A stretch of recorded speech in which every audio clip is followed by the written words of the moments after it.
ভাবুন তো, আপনি এমন এক জায়গায় আছেন যেখানে পারমাণবিক বোমার ভয়াবহ বিস্ফোরণ ঘটল। আপনি কাকতালীয়ভাবে বেঁচে গেলেন। পরদিন আবার আপনি অন্য এক শহরে গেলেন। সেখানে আবার একটি পারমাণবিক বোমার বিস্ফোরণ, আর আপনি আবারও বেঁচে গেলেন।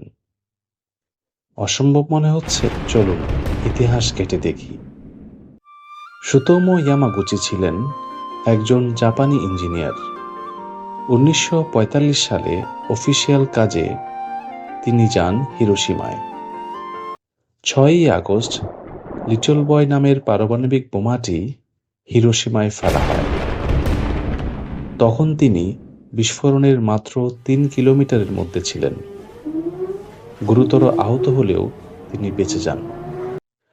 পরদিনই তিনি ফিরে যান নিজের শহর নাগাসাকি। ৯ই আগস্ট সেখানে ফেলা হয় দ্বিতীয় পারমাণবিক বোমা ফ্যাটম্যান। অবিশ্বাস্য হলেও সত্যি, তিনি আবারও সেই বিস্ফোরণের মধ্যে পড়েন। এবারও প্রাণে বেঁচে যান। পৃথিবীর ইতিহাসে এটি একমাত্র ঘটনা, একজন মানুষ দুটি পারমাণবিক বোমা বিস্ফোরণের মধ্য দিয়ে গিয়েও বেঁচেছিলেন, দুইটি শহরে মাত্র ৩ দিনের ব্যবধানে।